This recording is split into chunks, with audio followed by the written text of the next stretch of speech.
Então, meus irmãos e irmãs, vamos iniciar a live de hoje, o evangelho de hoje, que fala sobre família.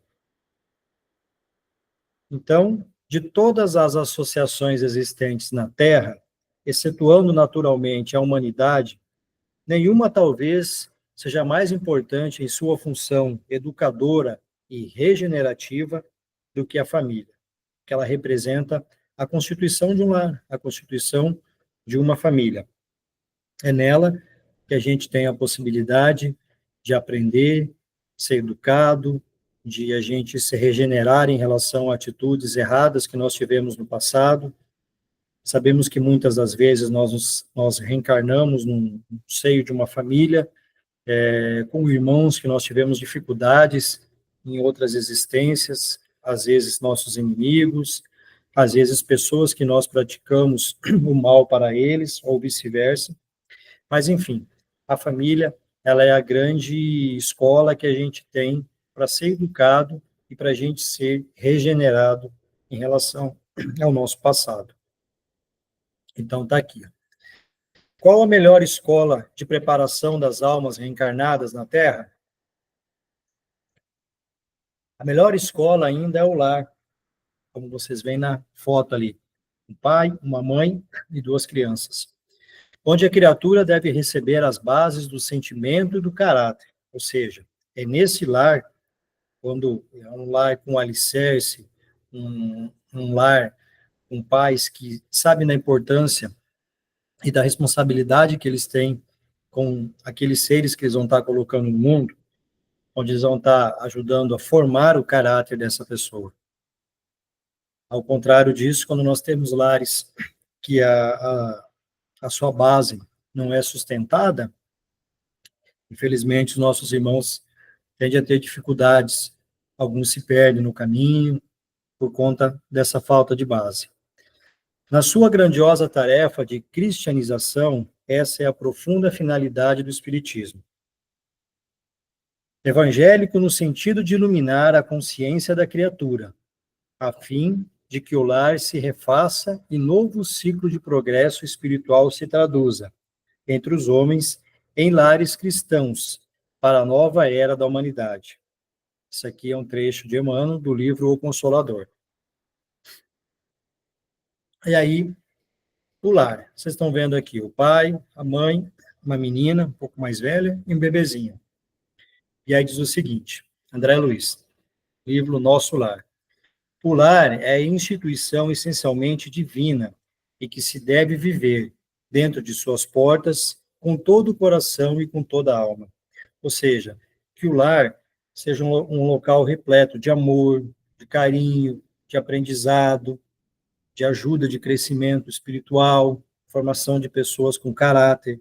Porém, nós sabemos que não são todos os lares que são assim, certo? Infelizmente, a gente ainda não tem essa totalidade.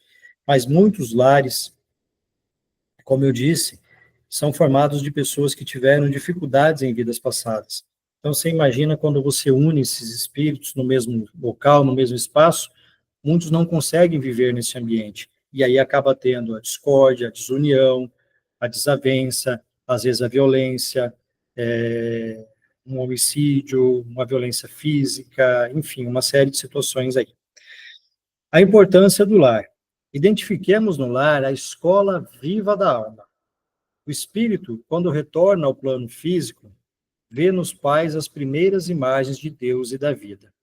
Então, meus irmãos, a importância de quem é pai ou que vai ser pai, de ter esse conhecimento, de ter esse discernimento, de entender que você está colocando neste mundo uma pessoa, um ser, e que você deve servir como um exemplo para ele. Ele deve olhar para o pai e para a mãe e se espelhar nessa pessoa, tá? Então, o lar, perdão, ele é o centro de nossas atividades no mundo. Efetivamente, a Terra é a nossa temporária residência, ou seja, ela é um espaço onde nós estamos de passagem. Na vida e a humanidade é a nossa verdadeira equipe familiar. E aí vem aqui a função da família. Função educadora e regenerativa. Dela surge o lar, garantindo os alicerces da civilização. Nela funciona o princípio da reencarnação, executando os progressos de ação do mundo espiritual. Exercício da paternidade e da maternidade. Nosso primeiro aprimoramento. Edificação de um mundo melhor para todos.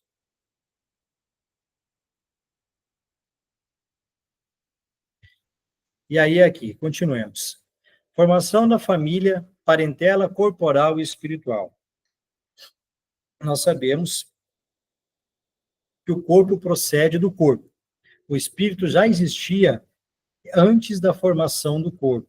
Ou seja, ele já existia antes dessa matéria, deste corpo físico ser criado. Porque o espírito, ele é imortal. A família, ela é formada, as mais das vezes, por espíritos simpáticos. Então, vamos deixar mais claro. A família, ela é formada, na maioria das vezes, por espíritos simpáticos, uns com os outros. Porém, pode acontecer que essa família seja também composta de espíritos estranhos. Então, às vezes, há necessidade de um irmão encarnar naquele leito e para que ele possa evoluir, para que ele possa superar algo do passado, um perdão, superar algo que ele tenha causado, algo que ele tenha sofrido. Então, há duas espécies de famílias. Aquelas famílias que são criadas pelos laços espirituais e as pelos laços corporais. Aquelas que são criadas pelos laços espirituais, ou seja, na vida espiritual, elas são mais duráveis e perpetuam-se através das reencarnações. Aquelas que são criadas no plano físico e principalmente com interesses, elas não tendem a ser tão duradouras como são as outras, porque o propósito é muito diferente das famílias que são criadas nos planos, nos laços, com laços espirituais. O propósito, ele é divino neste caso, em relação àqueles com os laços mais relacionados às questões materiais, nós sabemos que eles têm um objetivo a alcançar durante uma existência, e então por isso que eles não são tão duradouros. E aqui nós vemos uma imagem de várias pessoas diferentes na beira de uma praia. E aí Emmanuel diz o seguinte: arraigada nas vidas passadas de todos aqueles que a compõem, a família terrestre é formada, assim, de agentes diversos, porquanto nela se reencontram, comumente, afetos e desafetos, amigos e inimigos, para os ajustes e reajustes indispensáveis ante as leis do destino. Então, como mostra aqui, você tem pessoas de diferentes biotipos, né, diferentes personalidades, e ali você tem afetos, desafetos, mas todos eles estão no mesmo objetivo, que é ter uma oportunidade de caminhar, de evoluir, de se melhorar, né, e de trabalhar pelas leis divinas, as leis universais. Então, quando a gente tem uma situação de um irmão mais difícil em casa, um pai, de uma mãe, de um filho, que a gente possa, né, a gente já tem esse esclarecimento, esse entendimento, que a gente possa agradecer a Deus por essa oportunidade que nós estamos tendo e tentar fazer o máximo possível para melhorar essa situação, para que esse seu ente, esse familiar, você consiga ter uma relação boa com ele, que você consiga semear amor para essa pessoa, e dessa forma ela vai também retribuir para você. Antes do berço. Antes do berço, quase sempre conhece a alma humana, plenamente desperta, grande parte dos débitos que lhe induzem o coração a remergulhar nas forças do plano físico. Ou seja, esse espírito sabe quais são os seus débitos, quais são as suas dívidas, antes dele voltar para reencarnar no plano físico. Ele tem plena consciência daquilo que ele cometeu. Pais, amigos, guardai convosco, ante o berço terrestre, a oração e o carinho, a caridade e a paz, porque sois responsáveis, na luz da reencarnação, por aquele que volta, em nome do Senhor, a rogar-vos abrigo, a fim de burilar-se e servir, ofertando-vos ao mesmo tempo as mais nobres oportunidades de elevação. Então, como eu acabei de dizer, os pais, nós pais que temos filhos, né, às vezes você tem uma relação difícil com o filho, que você seja amor para essa pessoa, que você seja luz, que você seja inspiração, mesmo ele te confrontando, ele te magoando, ele te tirando do sério. E graças a Deus que a gente já tem esse entendimento. Então, que a gente vire para ele e fale assim, meu amigo, eu te amo, eu vou fazer de tudo para te ajudar. Porque se você veio a essa existência ao meu lado, é porque a gente precisa caminhar junto. Então, vamos juntos evoluir. E aos poucos, essa barreira, esse rancor, esse mal, que está inconsciente nele, que ele traz de vidas passadas, ele vai ser deixando de lado. Porque nós sabemos que o amor e a luz, eles têm a capacidade de superar qualquer obstáculo. E aqui vem o casamento. Questão também um pouco difícil. Às vezes as pessoas têm dificuldade de viver relacionamento, uma série de fatores que não cabe a nós julgarmos. O casamento, ele não é uma incursão ao país da felicidade, feito de sonhos e ilusões. Ou seja, você não está num casamento de férias, onde tudo é maravilhoso, só tem alegria, tipo aquela viagem que você faz de férias, que é tudo maravilhoso. O casamento, ele tem alegrias, tem tristezas, tem altos e baixos, né? Ele é um tentame na área da educação do sexo, exercitando a fraternidade e o entendimento. É um compromisso fixado antes da reencarnação. Então, nós sabemos que nós assumimos esse compromisso lá no plano espiritual, quando a gente vai voltar para cá. Com quem que a gente vai casar, com quem que a gente vai ter relação, com quem que vai ser o nosso filho, né? Isso já está tudo traçado. É uma experiência emocional que propicia a comunhão afetiva. Dele resulta a prole sob a responsabilidade dos cônjuges. Ou seja, deste relacionamento vai surgir um filho, vai surgir um ser que também está tendo a oportunidade, assim como nós estamos tendo, de evoluir e se melhorar. Como eu falei, casamento é uma comunhão de pessoas. Às vezes é difícil você viver no mesmo lar, tem as dificuldades, mas que a gente possa superar as dificuldades, que a gente possa procurar ser amor, ser carinho, ser respeito para essa pessoa que está do teu lado, porque é impossível você distribuir amor e dessa pessoa não conseguir fazer o mesmo por você, ou minimamente ela fazer isso. Aí vem aqui a missão dos pais, que é aproximar de Deus a alma dos filhos, ou seja, mostrar para esse ser, olha, filho, isso aqui é o caminho de Deus, esse é o caminho, você deve ter uma religião, você deve saber estudar, né, ter o evangelho, acompanhar o evangelho, estudar para você ser uma pessoa melhor, uma pessoa mais espiritualizada, e aí aplicar-se a estudar os instintos bons e maus que a criança manifesta desde pequenina. Então, nós, enquanto pais, como seres que têm um pouquinho mais de experiência na encarnação desse nosso irmão que acaba de vir, a gente vai começar a observar quais são as tendências dele. Se são tendências, às vezes, um pouco mais reprováveis ou não, e aí a gente vai ensinando ele, vai tentando ajudar ele a se melhorar. Lembrando que ele também tem o seu livre-arbítrio. Ele também tem a caminhada dele. Então, a gente vai fazer por esse filho o melhor que seja possível. Porém, a gente não pode interferir também de uma forma demasiada na vida dele, porque senão você vai acabar gerando um karma para você que não deveria acontecer. Porque esse ser também tem a caminhada dele. Ele também assumiu os compromissos lá no plano espiritual que ele precisa vir cumprir aqui no plano físico. E aí diz assim, a tarefa não é tão fácil. O Espiritismo lhe facilita o desempenho, dando-nos a conhecer a causa das imperfeições da árvore. Então, com esse conhecimento que a gente já tem, a gente pode, né, a gente já consegue compreender algumas coisas que esse nosso filho vai apresentar, e aí a gente vai ajudando, vai tentando melhorá-lo, vai trazendo informação, conhecimento, para que ele consiga caminhar da melhor maneira possível. Nenhuma influência exercem os espíritos dos pais sobre o filho depois do nascimento deste? Pergunta. Livro dos Espíritos, pergunta 208. E aí vem a resposta. Ao contrário, bem grande influência exerce. Conforme já dissemos, os espíritos têm que contribuir para o progresso uns dos outros. Pois bem, os espíritos dos pais têm por missão desenvolver os dos seus filhos pela educação. Constitui-lhes isso uma tarefa.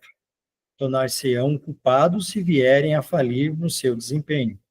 Então, eles têm a responsabilidade de ajudar esse espírito, que assumiu o compromisso de reencarnar nesse leito, nessa família. Então, o pai não pode negligenciar. O pai que é um pai que abandona, um pai que não ajuda, que ao invés de ajudar prejudica, que violenta, que leva um ser desse para o crime, para a violência, ele vai responder cedo ou tarde por isso, por causa da lei da ação e reação. Não tem como ser diferente. Então, a nossa responsabilidade é que a gente possa fazer o melhor para os nossos filhos. E aí está aqui, a evangelização infanto-juvenil. O período infantil, em sua primeira fase, é o mais importante para todas as bases educativas. E os pais espiritistas, cristãos, não podem esquecer seus deveres de orientação aos seus filhos nas grandes revelações da vida. Os pais espíritas podem e devem matricular os filhos nas escolas de moral espírita cristã, para que os companheiros recém-encarnados possam iniciar com a segurança a nova experiência terrena.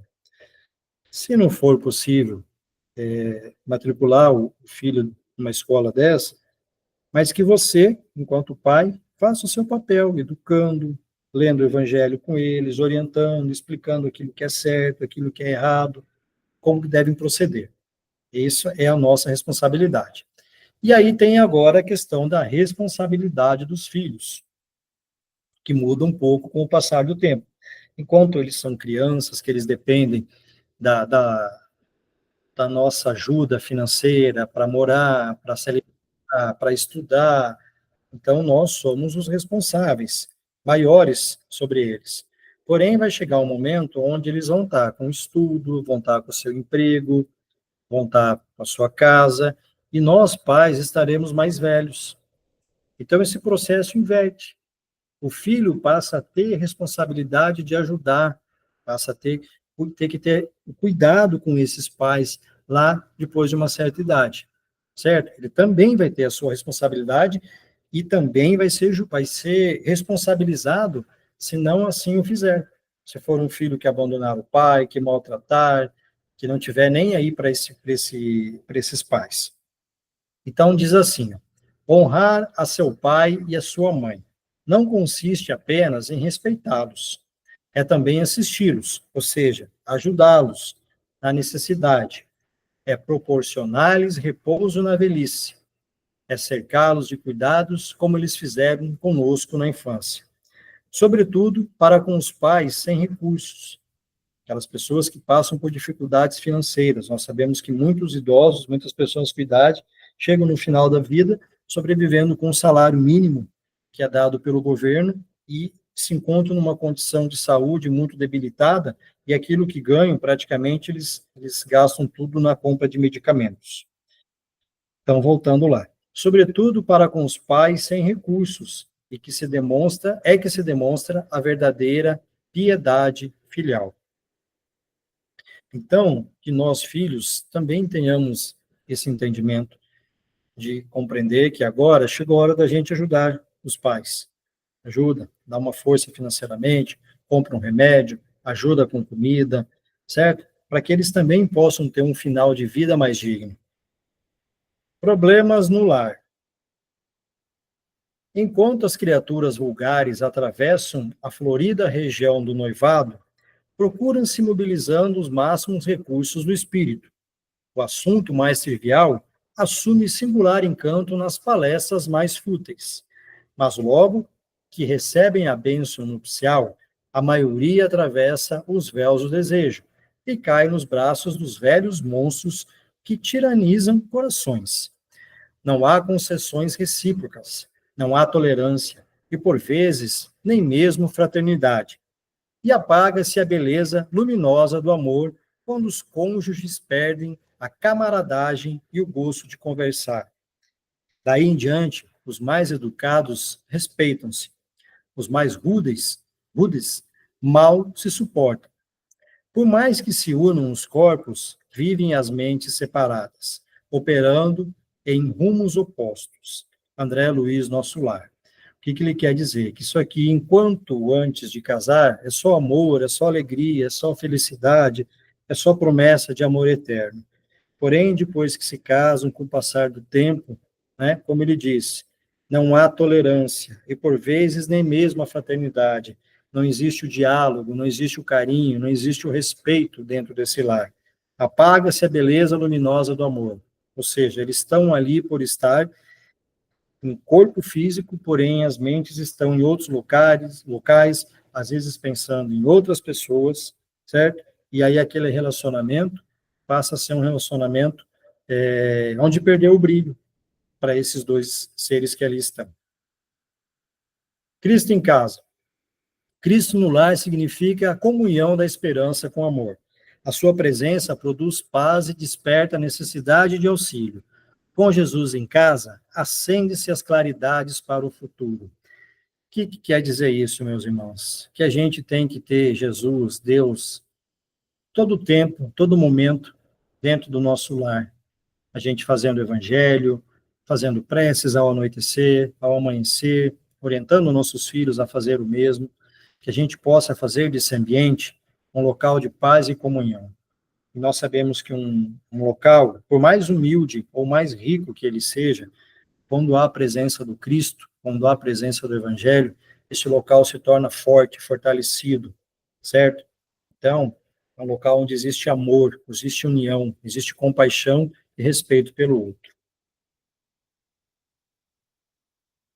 Então, meus queridos irmãos e irmãs, nós estamos encerrando, falando sobre a questão da família, a importância que a gente deve dar aquilo que está sendo proporcionado para nós, que são os nossos pais, os nossos filhos, nossos irmãos, que possamos amá-los o tempo todos, e entender também os momentos mais difíceis que às vezes eles estão vivendo, porque muitos deles não têm essa compreensão que nós, graças a Deus, estamos podendo ter através do Espiritismo. Vou parar aqui. Se alguém quiser fazer alguma observação,